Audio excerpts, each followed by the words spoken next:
Hello everyone and happy All Howins, or should we say Halloween? Obviously that's what this Dofus celebration is all about. It's for the Halloween that's coming up, and my goal in this video is to show you how to get through all 4 quests associated with this limited time event. So if you want to knock this out, I believe you've got till November 3rd to get this all done, and hopefully I'm going to make this as easy as possible for you to do it for yourself. If you could do me a huge favor and just smack that like button to show your support, it would greatly help me out. And if you're new here but you like Dofus PVM tips, guides, and gameplay, well, that's what my channel is all about. Consider hitting that subscribe button and turning on notifications so you know exactly when my videos go live.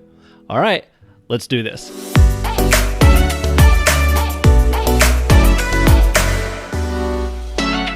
Alright, there are 4 quests associated with this Not Even Scared achievement quest line. Now it should be noted that the recommended level for this is level 100, so you might need to plan to be with some people if you're below that and you're going to need some help along the way. But we're going to get started with the trick or treat, and to start this quest line you're going to come here to -122 and you're going to go right inside the entrance of the cave right there. And you're going to talk to Diaborktik.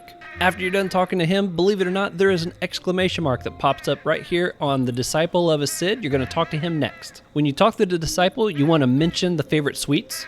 After that, you're going to need 5 of these hallucinogenic candy kebabs. Now, I already have them. You can go to the consumables market and purchase them there, or you can go drop them by fighting the Al Howin Gobbles or Tofus. They will drop them for you as well.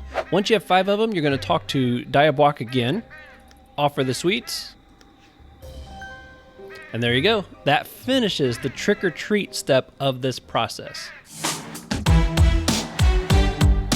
To start this one, you're going to talk to the Disciple of a Cid again.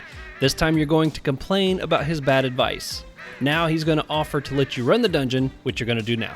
Alright, once you get to the last room of the dungeon, you're actually going to talk to Al Howin before you start the fight. Alright, once you finish talking to him, he's going to bring you back to this back room and you're actually going to start a fight with him. Alright, after you defeated him, you're going to talk to him yet again, and he's going to give you the cursed pumpkin seed. Okay, the next thing we need to do is get one of these Pumpkwin heads. These are dropped by the Al Howin Gobbles, Tofus, and the evil Tofus. Alright, some places that you can go to try to find these. You can obviously find the Gobbles up here in the Gobble area. You can find the Tofus down here just on the south side of Astrib. And then you've also got this area right here where you can find them. Now, since we're going to need to go into the evil forest here in a minute, which is right there, we're going to go ahead and come up here and do some fighting there. Now, something important to note here is we all managed to drop the helmet, but we also all got the curse put on us that makes us this amazing looking Gobble.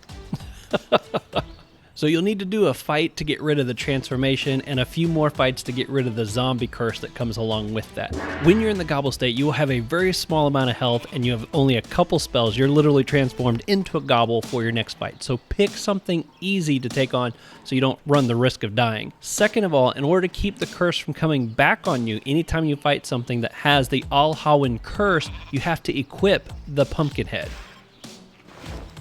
By putting this on, you will keep yourself from turning back into a Gobble if you fight anything. Only if it's got one of those Tofus or the Gobbles in it do you have to worry about it. Other than that, you won't need to wear it, but that's how you keep from turning back into that situation. After that, we're going to go into the evil forest where we're going to plant that evil pumpkin seed. Alright, the entrance to the evil forest is located here at -214, if you didn't know that, and you're going to talk to Lensuft from Truly and ask to enter the labyrinth. Okay, to get here, I figure this is the easiest way for me to show you. Inside the maze, this is where you come in at -314. You're going to go down the left side over here, then you go left twice, down 1, and that'll get you right inside the pumpkin patch. Alright, once you're in the pumpkin patch area, you're going to open up your inventory, go to your quest items, and double-click the cursed pumpkin seeds. That's going to plant them, which is then going to bring up the cursed pumpkin. In order to talk to the pumpkin, you have to make sure your headgear is equipped. Once it's equipped, you're going to talk to it and attack it, and it's going to start a fight. After you defeat him, you will get the cursed pumpkin, and this you're going to take back to the Disciple where it all started. You're going to select to go to Al Howin to deliver the cursed pumpkin. Talk to Al Howin. He's going to throw you out of the area, and that's when we're going to go to the Bork village to find Borkenroll at -510. Okay, here at -510, you're going to go inside the dungeon entrance, but instead of talking to him, you're going to go over here to the left, and right here is Borkenroll. talk to him. And that finishes the Pumpkwin Al Howin part of this quest. Now we're going to move into the beer ritual, which is what he starts you off with right away. All right, now this is the part of the quest that may take you a little bit of time if you don't have the money to just go buy the things that you need. But what you're going to need to do is get 30 Bork beers, which can be dropped by fighting the Borks. You need to get 10 magic orange dyes, which comes from 20 orange larva skins and 10 waters. So it's not a very high level craft, but it can take a while to gather enough of those to get 10 of these. These are kind of pricey if you want to just go buy them, but if you want to go grind for them, you could also save yourself some commas. The last thing you need is the contaminated creature sample. These you'll get by fighting the creatures that are under the All Halloween curse. So you can go fight the gobbles or the tofus, or just go fight evil tofus, but you're going to need to drop 5 of those for each character you're trying to get through this part. And just one more thing I want to point out, you do not have to have a hunter weapon on in order to drop them. It's part of a quest item. It's an important reminder, when you go to fight these things, make sure you have your pumpkin head on, or you're going to get that curse on you again, and it's going to be a real pain. All right, once you have all the items that you need to come back and stand right in front of them. You're going to talk about the beer ritual, hand over the ingredients. Start the ritual. If you try to talk to him and the ritual's not moving along, it means you're not standing close enough in front of him and you just need to scoot a little bit closer. All right, once you finish the ritual though, you're going to come over here into the breeder's village, all the way down into this corner, that little house right there, and you're going to talk to Paindep. All right, here is the house that you're looking for. You're going to go right inside, and here's Paindep. You're going to talk to her, deliver Bork and Roll's message. And that completes the beer ritual quest. Now we're on to the final one, a sweet not like the others. So what you're going to do is just continue to talk to Paindep here. You're going to ask to meet the children.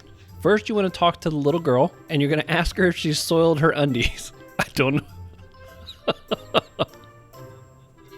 Thank her and leave. Then you're going to talk to the boy on the right over here. He's going to assure you that his undies have not been soiled. And then finally, you're going to talk to the person up here on the top, and you guessed it, you get to collect the soiled undies. Once you have the undies, you're going to click this bag. It's going to bring you right back out here. First place we're going to go is up here to the lair of the Rat Queen, and we're going to fight that dungeon and beat the Rat Queen at the end of that. Once you beat the Rat Queen, you're going to get the second ingredient that you need for your list of ingredients. So now we have the undies and the leg. The next thing we're going to go get is the stolen bone. And the stolen bone is located over here in the Amokna Cemetery at 915. All right, once you're here at 915, you're going to click on the open door. Inside, you're going to click here on the grave on the left to get the stolen bone. All right, and the last ingredient that you need, viscous vampire blood. And you can actually get that from fighting vampires. And there happens to be one right inside here. All right, now we got the blood that we need, we got the bone, we got all the ingredients. Now we head back to Paindep to give her all the ingredients. All right, here we are at Paindep, and you're going to give her all those ingredients, and she's going to give you one nightmarish sweet, which we are now going to take back to Bork and Roll. All right, once you're back here, gonna talk to Bork and Roll, hand him that sweet, that updates the quest. Now we go back to where it all began and talk to Diabork once again. All right, here we are, we talk to Diabork, wave the nightmarish sweet, and you're gonna ask him to lift the curse. Say thank you and leave. There you go, you have now completed all 4 of the quests associated with this event, and now you'll notice that there is a little shopping bag that pops up here next to him. Once you've completed all 4 of those, you now have access to be able to buy some of these costumes and disguises that you can have some fun with. I hope that was helpful for you and that gets you through the whole process. Remember, you have a limited amount of time. I believe November 3rd is the cutoff time for this, unless they extend it a little bit, but try to get those all knocked out if you really want them. If you could do me one super fast favor and just smack that like button to show your support, it would really help the channel out. And again, if you haven't already, if you're new and you like Dofus PVM guides, tips, and gameplay, hit that subscribe button and turn on notifications so you don't miss any of my future videos. Until next time, you all be safe out there, and I'll see you on the next one.